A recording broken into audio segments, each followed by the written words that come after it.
Magandang gabi mga kapatid. Tayo po ay magpatuloy sa ating pag-aaral sa salita ng Diyos sa gabing ito bilang bahagi ng ating midweek service ng ating bahay sambahan. Hindi nga dapat maputol dahil alam natin na kailangan. Sabi ng Bible, hindi lang sa tinapay nabubuhay ang tao kundi sa bawat salitang namumutawi sa bibig ng Diyos. Kaya patuloy ang ating pag-aaral sa kanyang mga salita. Tayo po ay pumalaot na at bago po tayo mag-aral ay tayo muna ay manalangin. Aming Diyos na makapangyarihan sa lahat, patuloy ang aming pagpapasalamat sa iyo, Panginoon, sa patuloy na pag-iingat po ninyo sa amin sa lahat ng panahon. Alam namin, Panginoon, na nakatunghay ka upang patuloy na alagaan, ingatan ang mga nagtitiwala sa iyo, aming Diyos na makapangyarihan sa lahat. At sa gabing ito, aming Ama, aming panalangin na patuloy mo kaming turuan ng inyong mga salita. Nawa ay marinig namin ng malinaw ang bawat salita na inyo'y pinapaabot para sa amin. Nagpapasalamat po kami sa patuloy at walang humpay na pag-iingat mo sa buong maghapon na ito, Lord. Pinupuri ka namin at nawa, Panginoon, ay ang bawat isa na sa kanilang mga tahanan ay patuloy na magbulay, Lord, sa inyong mga salita na siyang aming pag-aaralan sa gabing ito. Papasalamat po kami at dinadakila at sinasamba ka namin. In Jesus' name, ito po ang aming panalangin. Amen. Amen. Amen. Salamat po. At kumusta na po kayo sa kanya-kanyang tahanan? Tunay nga po na nag-extend pa po yung ating yung lockdown o yung quarantine natin. Dahil siguro sa parami yung mga tinamaan ng COVID-19 na ito. At ang isang problema po dito yung katigasan ng ulo ng mga tao. Dapat po kumunti pero lumami palalo. Kasi ang mga Pilipino ay hirap sumunod. Kaya yung pagsunod, importante po yon sa mata ng Panginoon. Naalala ko po yung kwento na nakakatuwang kwento tungkol po sa paligsahan ng mga bansa. Sabi nga po ang paligsahan na ito ay patigasan ng ulo. Una po ang Hapon o Japan, pinukpok yung ulo niya ng adobe. Basag yung adobe. Tigas ng ulo ng Hapon. Yung Amerikano, pinukpok ng bakal yung ulo niya. Baluktot yung bakal. Pagdating sa Pilipino, tinawag na yung Pilipino, nasa harapan lang. Punong tawagin na Philippines, hindi kumibo. Narinig na yung tawag, hindi kumibo. Alam nyo yung paligsahan na yun, ang nananalo, Pilipino. Dahil kahit alam na niya na tinawag na siya, pati mali lang po. Matigas talaga ulo ng Pinoy kaysa mga ulo ng mga taga-ibang bansa. At yung ating pag-aralan po ngayon, tungkol po sa katigasan ng ulo ng mga tao.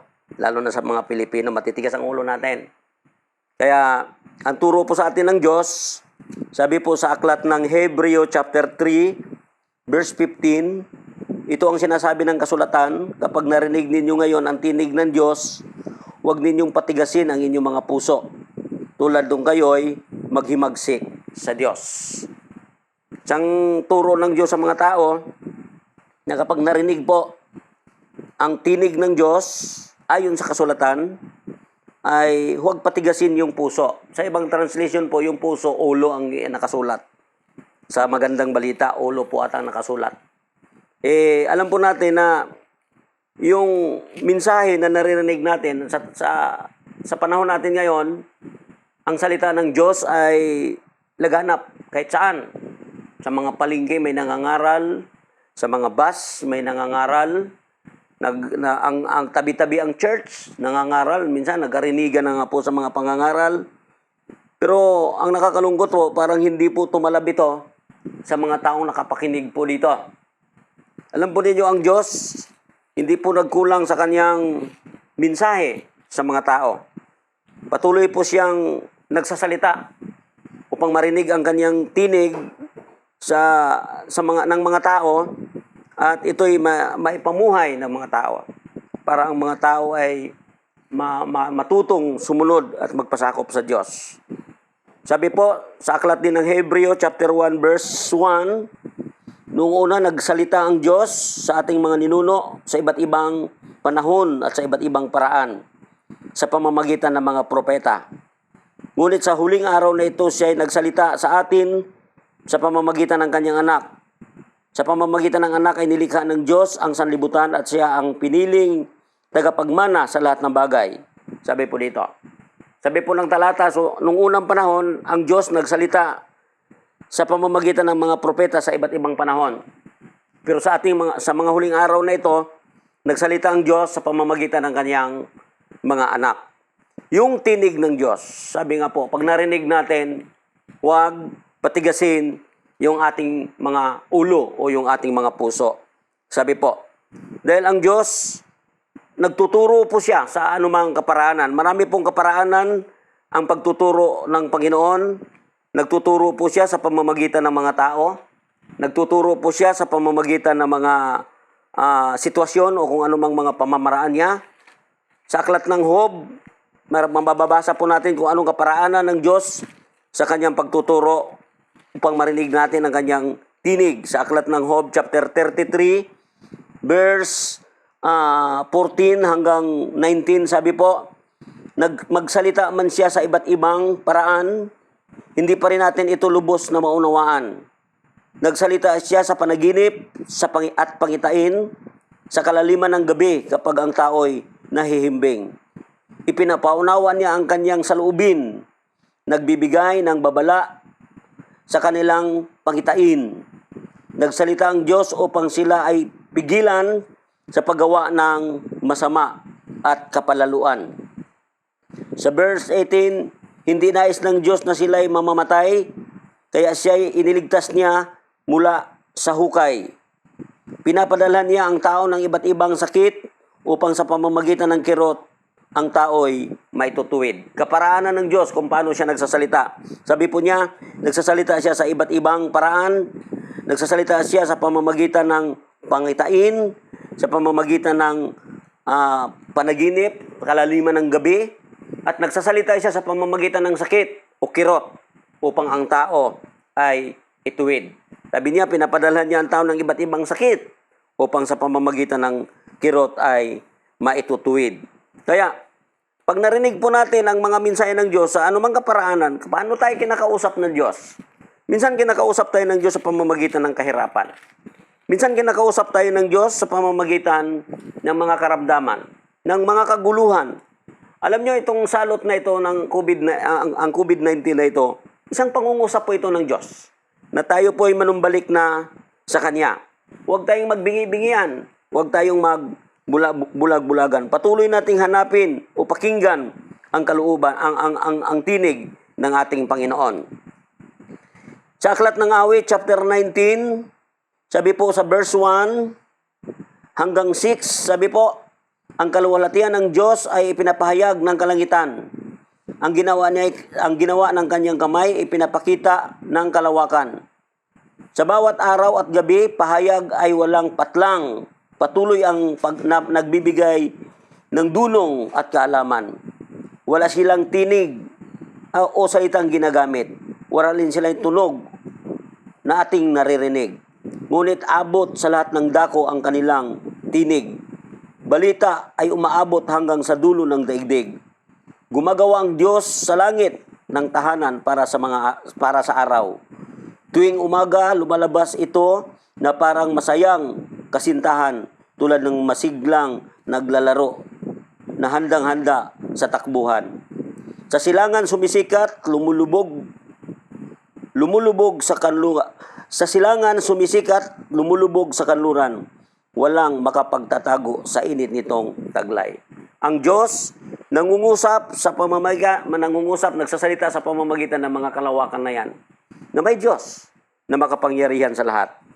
Sabi nga po niya, Kapag narinig nyo ang tinig ng Diyos sa anumang kaparaanan, huwag tayong matigas ang ating puso. Sabi ko sa inyo kanina na ang Diyos patuloy na nangungusap sa atin sa anumang kaparaanan. Pwedeng sa karamdaman, nangungusap ang Diyos. Pwedeng sa kasaganaan, nangungusap ang Diyos. Kaya, pakinggan natin yan ng Panginoon. Huwag tayong baliwalain ang mga salita na kanyang ipinapahayag sa atin sa anumang kaparaanan. Sa aklat ng Isaiah chapter 30, verse 21, sabi po dito, saan man kayo pumaling sa kaliwa o sa kanan, maririnig ninyo ang kanyang tinig na nagsasabing, ito ang daan, dito kayo lumakad.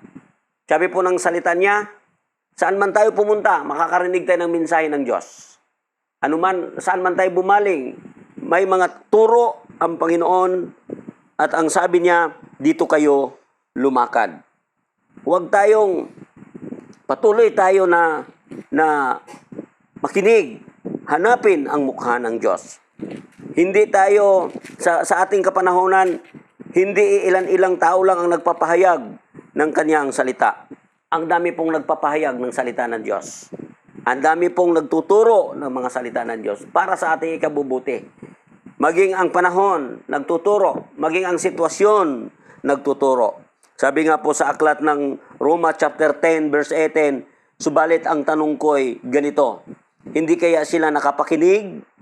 Oo, sila'y nakapakinig sapagkat nasusulat, abot sa lahat ng dako ang kanilang tinig. Ang sinasabi nila ay nakarating hanggang sa dulo ng daigdig. Walang taong hindi makakarinig ng mensahe. Depende na lang kung paano mo pinakinggan ang mensahe, ang pangungusap ng Diyos para sa iyo. Kaya bilang mga lingkod ng Diyos, bilang nagtatanong tayo sa ating kalagayan sa ngayon, ano kaya ang mensahe ng Diyos sa sitwasyon ngayon sa buong mundo? Mga kapatid, buong mundo po, hindi po sa Pilipinas lamang. May mensahe po ang Panginoon dito. Kailangan nating pakinggan ang kanyang mga mensahe. Ang mensahe po ng Diyos sa atin sa mga sitwasyon ngayon ay manumbalik tayo sa Panginoon. Huwag tayong lumayo sa Panginoon. Walang ibang makakatulong sa atin kundi ang ating Panginoon lamang. Siya lang ang makakapagpahinto ng salot na ito. Siya lang. Alam nyo, na nung una nating pag-iri dito, pagtuturo sa salita ng Diyos, alam natin na isa po ito sa galit ng Panginoon, silos ng Panginoon. Kaya po, ang Diyos ay nangungusap para tayo iligtas.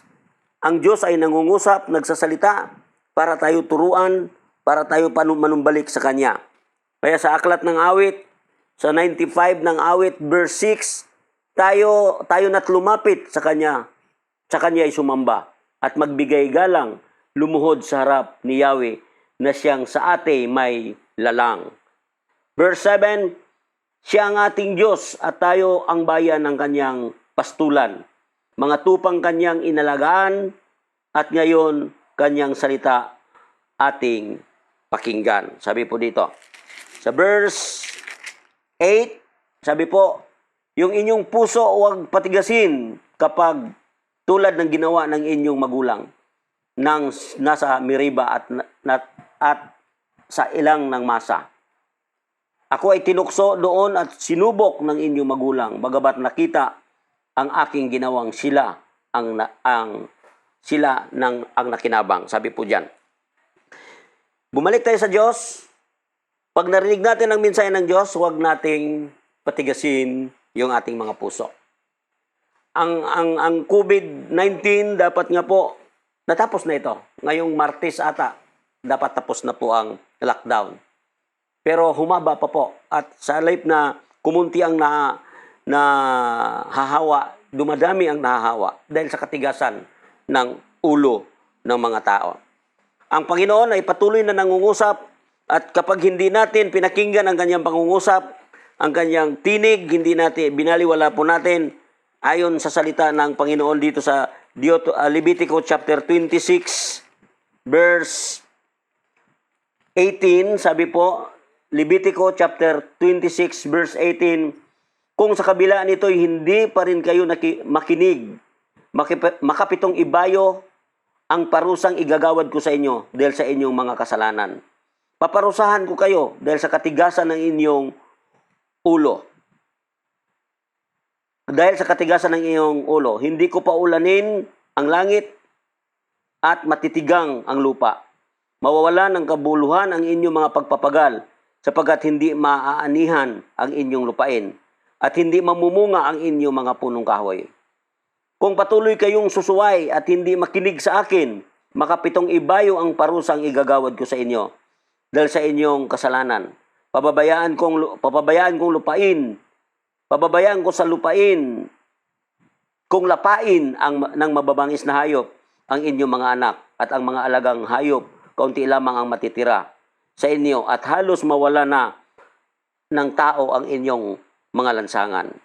Kung sa kabila nito'y matagas pa rin kayo at patuloy na sumuway sa akin, pitong ibayo pa ang parusang igagawad ko sa inyo dahil sa inyong kasalanan. Ipasasalakay ko kayo sa mga kaaway ninyo, kaya marami ang mapapatay sa inyo dahil sa pagsira sa kasunduang ginawa ko sa inyo. Makapagtago man kayo sa mga kuta, padadalhan ko kayo roon ng salot, kaya babagsak din kayo sa kamay ng inyong kaaway. Ano bang natutunan natin dito kapag matigas ang ulo natin? Sabi ng Diyos, pitong ibayo pa ang kanyang ipapadalang salot. Kaya ito po yung isang babala po sa bawat isa sa atin. Na kapag nakarinig tayo ng mga mensahe ng Panginoon, huwag tayong magbingi-bingian. Huwag tayong parang walang narinig. Patuloy tayong makinig sa mga mensahe ng Diyos, sapagkat kung i-ignore po natin ang kanyang tinig, tayo din ang mapapahamak. Hindi din tayo mapapabuti. Tulad ngayon, dapat nga po natapos na po ito, sabi ko nga sa inyo, yung lockdown nito hanggang April 14 lang. Nag-extend dahil po sa parami nga po ang nahahawa. Kaya nakakatakot po kapag matigas ang ulo natin. Hindi po tayo napapabuti kapag pinapairal natin ang katigasan ng ating mga ulo. Ayon sa salita ng Diyos sa Kawikaan, chapter 28, verse 14. Sabi po dito, Kawikaan 28:14, mapalad ang taong sumusunod sa ating Diyos, ngunit ang matigas ang ulo ay mapapahamak. Ang mga taong matigas ang ulo, napapahamak.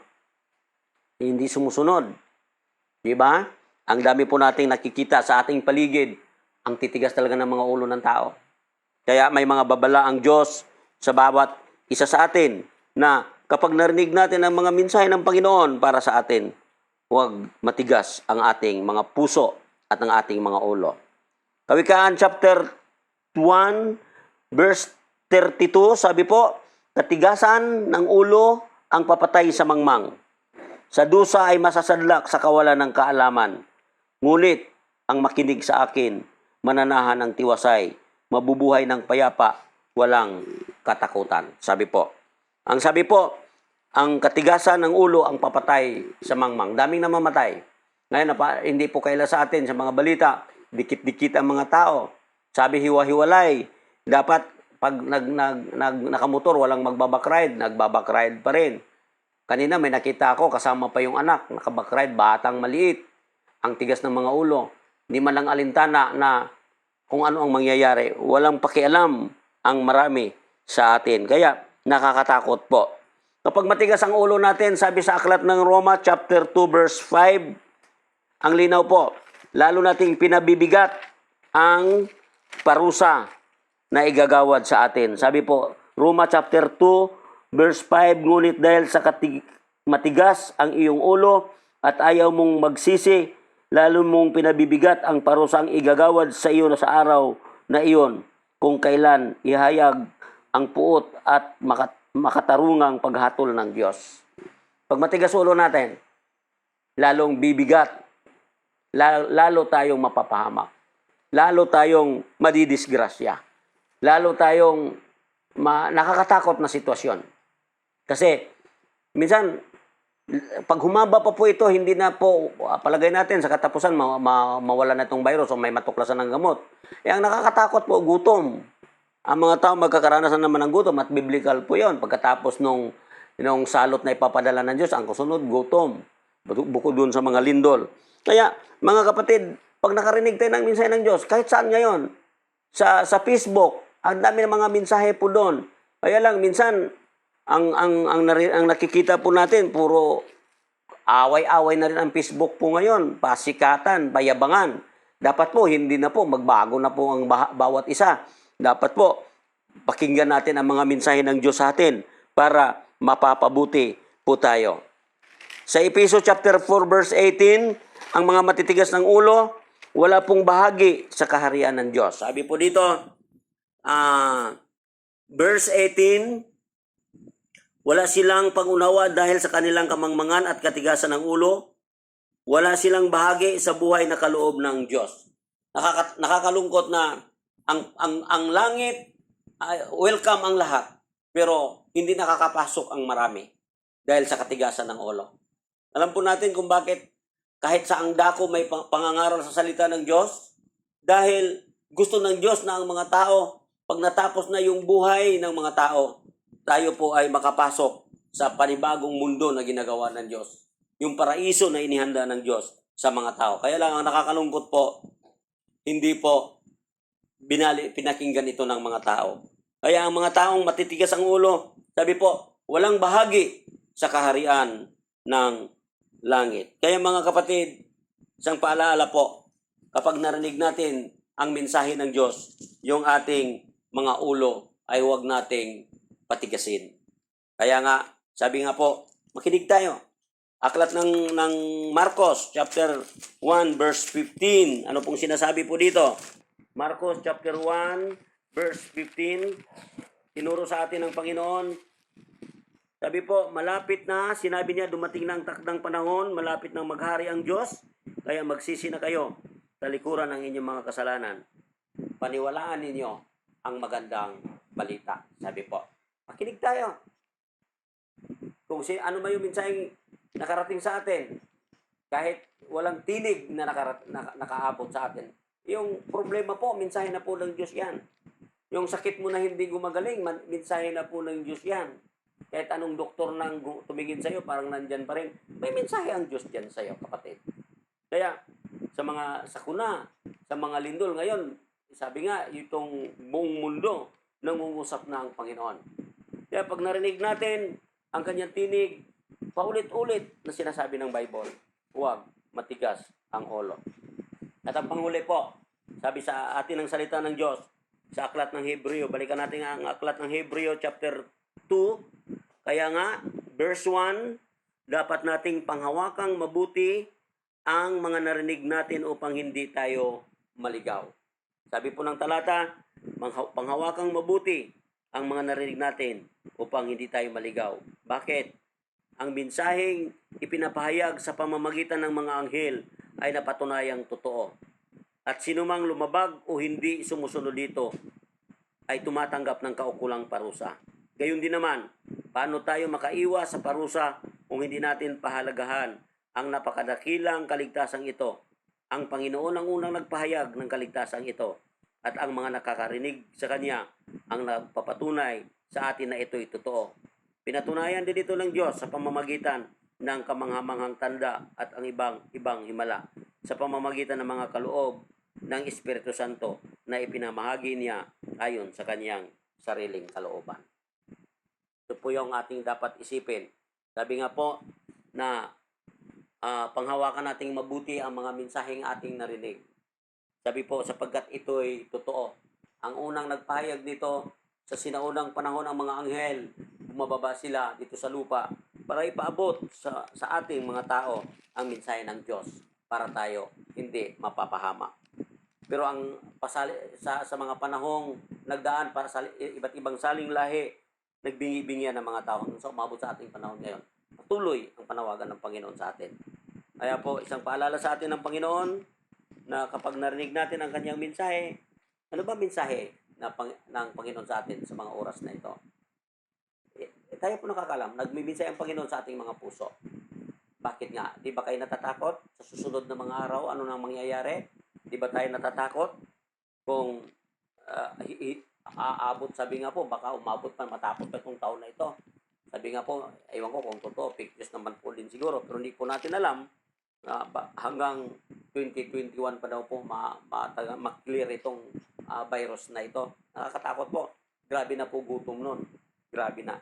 Kaya, mga kapatid, isang paalala sa atin ng Panginoon na kapag nakarinig tayo ng mga mensahe, salamat nga po sa social media na hindi po talaga ang ating internet talagang nakakatulong din po. Pero minsan nagagamit din po sa walang kabuluhan. Kaya nakakalungkot na sa halip na magagandang mensahe ang ating mapapakinggan sa Facebook o sa YouTube, minsan yung pang kung ano-ano pang naririnig natin, mga murahan, mga payabangan, na hindi naman nakakatulong. Minsan, nakakalungkot pa sa puso ng mga mananampalataya. Kaya, magbago tayo. Kailangan nating pakinggan ang mensahe ng Panginoon na pinapaabot niya sa atin sa anumang kaparaanan. Sa mga oras nito, kapatid, ano ba ang mensahe ng Diyos sa iyo? Tinatanong mo ba ang Diyos? Kaya nga tayo po'y kinakausap ng Diyos sa pamamagitan ng panalangin. Tayo ba'y nakikinig? Minsan, kahit sa panalangin, tayo yung salita ng salita. Ang Diyos nagsasalita sa puso natin, hindi naman natin pinapakinggan. Alam nyo, ang panalangin, pakikipag-usap sa Diyos. Minsan, ang problema, kaya hindi natin narinig ang Diyos kasi tayo lang yung salita ng salita. Hindi natin hinayaan na magsalita naman ang Panginoon sa puso natin. Kaya, dito na po ako magtatapos mga kapatid. Nawa, loobin ng Diyos na mapakinggan natin ang kanyang tinig upang tayong lahat manumbalik sa kanya upang itong ating salot na ito sa ating bansa ay matapos na po. Tayong lahat siguro nagnanasa na matapos na po ito. Matagal-tagal na rin po, halos mag-iisang buwan na. Kaya, mga kapatid, simple lang ang mensahe ng Panginoon sa atin. Pag narinig natin siya, huwag nating patigasin ang ating mga puso. Dahil tayo din ang mapapahamak. Minsan pa tayo po'y manalangin, aming Diyos na makapangyarihan sa lahat. Patuloy kang mangusap, Lord, sa amin. Patuloy mong ipaabot sa aming mga puso ang iyong mga mensahe. Ano man ang gusto mong makita namin, aming Diyos, turo po ninyo sa amin. Tulungan mo ang aming mga kababayan, ang aming mga kapatiran, Lord, na patuloy na nakikinig sa inyong mga mensahe. Patuloy kaming mananalangin ang sama-sama sa kanilang mga tahanan sa mga oras na ito, Lord. Alam namin na marami na pong napagod, marami na pong nagsasawa sa ganitong sitwasyon. Ngunit, alam din po namin, Panginoon, na may mga gusto kang ipaabot sa bawat isa sa amin sa mga oras na ito. Kaya tulungan mo kami upang aming marinig, Panginoon, maintindihan ang gusto mong ipaabot na mensahe para sa bawat isa sa amin. Panginoon, panalangin ko ang mga kapatid na nasa kanilang kanya-kanyang tahanan sa mga oras na ito. Aking pong dalangin na patuloy mong pag-alabin sa aming mga puso ang inyong salita, Panginoon, na aming natutunan kung ano magpakilala ka sa amin. Panalangin namin, Lord, kung sino man ang may mga nanghihina, nanulupaypay, may mga pangangailangan, abutin niyo po ninyo sila ng inyong mapagpalang kamay. Lord, kahabagan po niyo kami mga makasalanan. Tulungan niyo kami, Panginoon, upang sa pamamagitan ng pakikinig, lumago ang aming pananampalataya. Pagkat ikaw ang may sabi, Lord, na ang pananampalataya ay bunga ng pakikinig. Paano lumago ang aming pananampalataya kung hindi namin siniseryoso ang aming pakikinig? Kaya po, pinaalalahanan po ninyo kami, bawat isa sa amin, na kapag narinig namin ang tinig ng Diyos, itong aming mga puso, ay huwag namin patigasin. Lord, panalangin din po namin ang aming bayan, ang aming mga leader, lalo na ang aming presidente. Patuloy naming panalangin, Ama, na ikaw po, Diyos, ang siyang patuloy na manguna sa kanyang mga desisyon, sa kanyang mga gagawin. Lord, mula sa aming presidente hanggang sa pinakamababa na tungkulin ng aming bayan na ito, Lord. Dalangin namin na ikaw po ang magturo sa kanila, nawa ang mga tulong o ang mga ayuda na gusto makarating sa mga taong bayan na makarating, Lord. Hallelujah. Bigyan mo ng pusong maawain ang mga nasa aming pamahalaan mula sa aming presidente, Lord. Tulungan mo din ang mga nasa frontliner, Lord, ang mga kapulisan, ang mga kasundaluhan, maging ang mga nasa sa mga grocery na nagtitinda, Panginoon, upang hindi kami magutom, Panginoon. Tulungan mo ang bawat isa. Maging ang mga dinapuan ng karamdaman na ito, aming Diyos. Nananalangin kami, nanawa, Panginoon, gumaling po sila. Hallelujah. At amin ding panalangin ang mga nagtutuklas ng gamot ng COVID-19 na ito. Nanawa, Lord, tulungan mo sila upang matuklasan nila ang gamot ng virus na ito, Ama, upang mapawi na ang takot ng mga tao, sapagkat alam namin, Panginoon, kung hindi nyo kami tutulungan, wala po kami magagawa. Ang papuri, Panginoon, ay para sa iyo lamang. Ang kadakilaan ay para sa iyo lamang. Patuloy ka naming sinasamba, patuloy ka naming pinadakila, patuloy ka naming pinupuri. Sa matamis na pangalan ng aming Panginoong Hesus, ito po ang aming sama-samang pangalan. Amen.